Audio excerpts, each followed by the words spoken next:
নমস্কাৰ, good morning. পুৱাই পুৱাই একদম উঠি আজি একেবাৰে তৰণি নাই, কাৰণ আজি গৈ আছোঁ শিৱসাগৰ মোৰ নিজৰ ঘৰলৈ। গতিকে নিজৰ ঘৰলৈ যাম, একেবাৰে তৰণি নাই, কাৰণ বিহু আহি আছে। বিহু আজি উৰুকা, কাইলৈ বিহু ভুৰুকা। গতিকে আজি উৰুকা দিনাখনেই ঘৰলৈ গৈ আছোঁ। একদম একেবাৰে মন একেবাৰে উখল মাখল লাগি আছে, কাৰণ বিহু বুলি ক'লে জানেই আৰু বহাগ বিহু, আৰু বিহু মাৰি এনেও মই খুব ভাল পাওঁ। গতিকে খুব সুন্দৰভাৱে গৈ আছোঁ। গাড়ীখন অৱস্থা অকণমান বেয়া হৈ আছে, অকণমান মানে লেতেৰা হৈ আছে। অকণমান গাড়ীখন ধুনীয়াকৈ ধুই লওঁ, ধুই লৈ আমি এতিয়া লগালগ ওলাম। ভিডিঅ'টো সেইখনকে চাই থাকিব।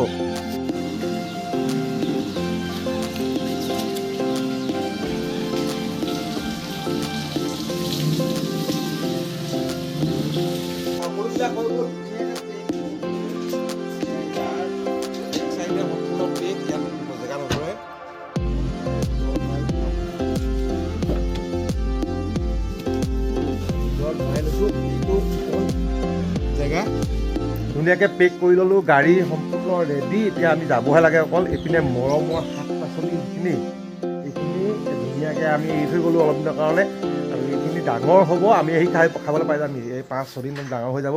গতিকে আমি তাৰমানে কি লাগিছে এইবোৰ হ'ব। এইফালে ভেন্দি লাগি আছে দেখিছেনে, মাইনে ভাল পোৱা। গতিকে আজি এতিয়া আমাৰ যাত্ৰা পথত আপোনালোক সংগী হ'ব লাগিব। ব'লক এতিয়া আমি যাত্ৰা আৰম্ভ কৰোঁ। আমি ওলাই মেলি সম্পূৰ্ণ ৰেডি। এতিয়া আহি পিনি গাড়ীত বহি লৈ গাড়ী চলাবলৈ এতিয়া ৰেডি হৈ গ'লোঁ। আমি লাহেকৈ এতিয়া ওলাই যাম। গাড়ীখনক অকণমান খুৱাই বোৱাই লওঁ, তেল ডিপুত ধুনীয়াকৈ খুৱাই বোৱাই লৈ এতিয়া আমি গৈ থাকোঁ শিৱসাগৰ অভিমুখে। এতিয়া আমি সুন্দৰভাৱে আহি আছোঁ, একদম সুন্দৰ এটা ৰাস্তাত, আৰু বাটতে ৰৈ আমি ধুনীয়াকৈ হোটেলত কিবা কিবি খাই ল'লোঁ। আৰু তাৰ পাছত কাইলৈ গৰু বিহুৰ কাৰণে কেৰেলা, বেঙেনা আদি কৰি সকলোবিলাক চাটৰ সামগ্ৰী আমি লৈ ল'লোঁ। লৈ এতিয়া ঘৰৰ অভিমুখে যাত্ৰা কৰিম। এয়া চব পঘা চগা সকলোবিলাক লৈ ল'লোঁ, আৰু মানুহজনীয়ে জেতুকা ল'লে। এয়া তৰমুজ লৈ আমি এতিয়া আহি আছোঁ। তৰমুজ দেখাই দিয়ে, তৰমুজটো এতিয়া আমি কাইলৈ গৰু বিহুৰ চাটৰ কাৰণে লাও, বেঙেনা সকলোবিলাক লৈ, আকৌ জেতুকা 20 টকা মুঠিকৈ জেতুকা কিনি সকলোবিলাক লৈ এতিয়া ঘৰলৈ আহি আছোঁ, ক্ৰীম চিৰিম সকলো লৈ। গতিকে বিহুৱে বুলি ধামাকা হ'ব কাইলৈ, আৰু ধুনীয়া ব্লগ আহি আছে, চাই থাকিব।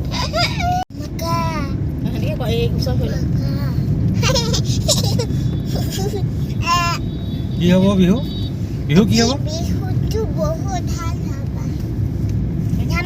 এতিয়া পাই গ'লোঁ সি যোৰহাটৰ চুকাফা সমন্বয় ক্ষেত্ৰ। এয়া চব গেট ধুনীয়াকৈ জিলিকি আছে, চুকাফা সমন্বয় ক্ষেত্ৰ। আমি ধুনীয়াকৈ আমাৰ পৰিয়ালটি একদম সুন্দৰভাৱে আহি আছোঁ, আৰু এয়া পালোহি চুকাফা সমন্বয় ক্ষেত্ৰ। মানুহজনী টোপনি লালকাল হৈ গৈছে একেবাৰে, গোটেইজনী ক'ব নোৱাৰে। এয়া চক তিয়ক আহি পাই গ'লোঁ। কি জাল্লা, মানে ইমান দেৰি ৰৈ আছোঁ, আধা ঘণ্টা ওপৰত তিয়কত আহি পিনি ৰৈ আছোঁ। অকণমান ৰাস্তাত দিনৰ পোহৰত ধুনীয়াকৈ তাহাঁতি ৰাস্তা বনাইছে, আৰু আমাক কষ্ট দি পিনি, গোটেই যাত্ৰীক কষ্ট দি পিনি ৰখাই থৈছে।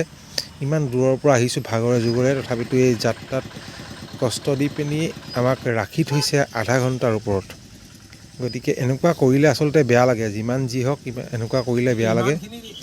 বহুত কষ্টৰে ইমান আঁতৰৰ পৰা বিহু বুলি ঘৰলৈ আহিছোঁ, আৰু এইপিনে তিয়কত আমাক ইমান সময় ৰাখি থ'লে। বাৰু যি কি নহওক, এতিয়া ঘৰ পালোহি। মায়ে বনাই দিয়া চাহকাপ হাতত লৈ খাবলৈ আৰম্ভ কৰি দিলোঁ।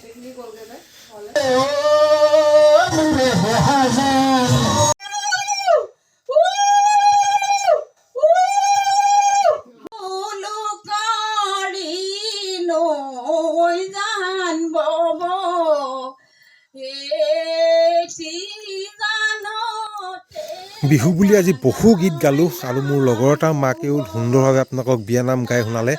গতিকে আজিৰ এই অনুষ্ঠানটো কেনেকুৱা লাগিলে সকলোৱে ভালদৰে কমেণ্ট কৰি ক'ব। আজিলৈ বাই বাই, গুড নাইট। কাইলৈ পুনৰ আকৌ ৰাতিপুৱা লগ পাই আছোঁ।